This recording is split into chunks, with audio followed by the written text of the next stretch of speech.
జగిత్యాల పట్టణంలోని గీతా విద్యాలయం పాఠశాలలో సోమవారం వసంత పంచమి పురస్కరించుకుని శ్రీ గీతా విద్యాలయం ఆధ్వర్యంలో ఏర్పాటు చేసిన అక్షరాభ్యాస కార్యక్రమానికి విద్యార్థులు తల్లిదండ్రులు అధిక సంఖ్యలో పాల్గొని చిన్నారులకు అక్షరాభ్యాస కార్యక్రమాన్ని ఘనంగా నిర్వహించారు. అనంతరం చిన్నారులు విద్యార్థుల తల్లిదండ్రులు పాఠశాలలోని సరస్వతి అమ్మవారిని దర్శించుకుని ప్రత్యేక పూజలు నిర్వహించారు. అనంతరం తీర్థ ప్రసాదాలను అందజేశారు. ఈ సందర్భంగా వారు మాట్లాడుతూ ప్రతి ఒక్క తల్లిదండ్రులు గీతా విద్యాలయం సరస్వతి శిశు మందిరంలో విద్యార్థులను చదివించాలని, ఈ పాఠశాలలో దేశభక్తి క్రమశిక్షణతో పాటు విద్యను నేర్పడం జరుగుతుందని తెలిపారు. ఈ కార్యక్రమంలో గీతా విద్యాలయం పాఠశాల నిర్వాహకులు, ఉపాధ్యాయులు, విద్యార్థులు తదితరులు పాల్గొన్నారు.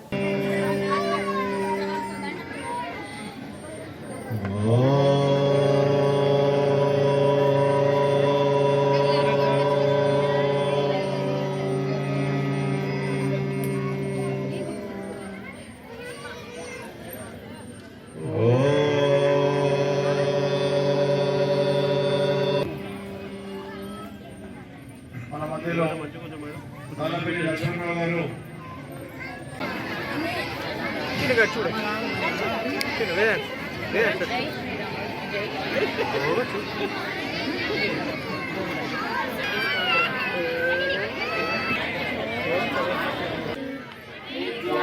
మన చదువు, మన పిల్లలు, మన బాధ్యత విషయంలో 2-3 నిమిషాలు మాట్లాడతారు.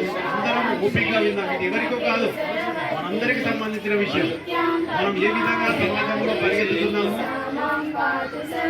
ఒకటి పరిగెత్తడం వల్ల ఏం నష్టం జరుగుతుందనే విషయాన్ని కూడా గమనించాలి.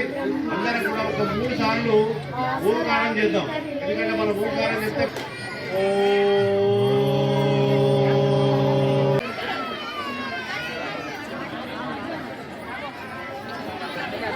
అక్షంతలు తండ్రి ఆ యొక్క శిశువు యొక్క బలపం పట్టుకొని చేతి పట్టుకొని ఓంకారం రాపియాలి. ఓం ఓం ఓంకారం తెలుగులో ఆ యొక్క సరస్వతి దేవి మనసులో నమస్కారం చేసుకోండి. మా యొక్క శిశువు అమ్మాయి కానీ అబ్బాయి కానీ సరస్వతి యొక్క అనుగ్రహం ఉండాలి. ఓం సరస్వత్యే నమః.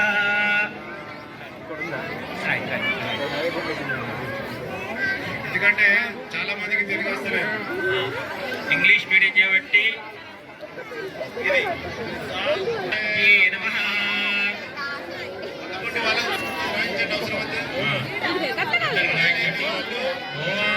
సరస్వతి నమః.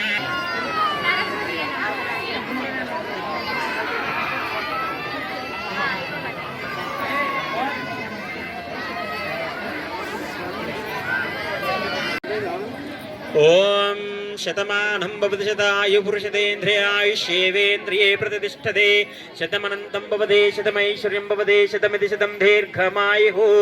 సరస్వతి అనుగ్రహ సిద్ధిరస్తో. వసంత పంచమి సందర్భంగా గీతా విద్యాలయంలో నిర్వహించబడినటువంటి వసంత పంచమి కార్యక్రమానికి వచ్చినటువంటి విద్యార్థుల యొక్క తల్లిదండ్రులకు, అలాగే మిగతా బంధువులకు అందరికీ కూడా వసంత పంచమి శుభాకాంక్షలు. ఈనాడు మనం సమాజంలో చూస్తున్నట్లయితే విద్య అనేది కేవలం విషయ పరిజ్ఞానం కోసము, ఏంటంటే కెరీర్ బేస్డ్గా సాగుతున్నటువంటి ఈ విద్యా విధానాన్ని మనం ఈ సమాజంలో చూస్తున్నాం. ప్రస్తుతం ఈ సమాజంలో ఉన్నటువంటి అన్ని విద్యాలయాల కంటే కూడా, దాంట్లో ఉన్నటువంటి విద్యా విధానం కంటే కూడా ఈ సరస్వతి విద్యాపీఠం ఆధ్వర్యంలో నిర్వహించబడుతున్నటువంటి ఈ గీతా విద్యాలయంలో ఉన్నటువంటి విద్యా విధానం ప్రత్యేకమైనటువంటి విషయం చాలామందికి తెలియకపోవచ్చు. ఈ విషయం చాలా కొద్ది మందికే తెలిసి ఉంటుంది. విద్య కేవలం విషయ పరిజ్ఞానం కోసం కాదు, ఈ విద్య అనేది మనిషిని పశువు నుండి వేరు చేసేదిగా ఉండాలని స్వామి వివేకానంద చెప్పినట్టుగా ఒక గీతా విద్యాలయంలో కేవలం సబ్జెక్ట్స్ మాత్రమే బోధించకుండా సదాచారమైనటువంటి ఈ యొక్క ప్రత్యేకమైన సబ్జెక్టు బోధించేటువంటి ఏకైక విద్యాలయము గీతా విద్యాలయం. అంతేకాకుండా ఈ సరస్వతి విద్యాపీఠంలో నిర్వహించబడుతున్నటువంటి శిశు మందిర్ పేరుతో కానీ, రామకృష్ణ విద్యాలయం పేరుతో కానీ ఈ రాష్ట్రంలో కానీ ఈ దేశంలో నిర్వహించబడుతున్నటువంటి అనేక విద్యాలయాల్లో ఈ సదాచారమైనటువంటి సబ్జెక్టు బోధించబడుతుంది. కాబట్టి విద్యార్థులు కేవలం తన యొక్క బిడ్డలు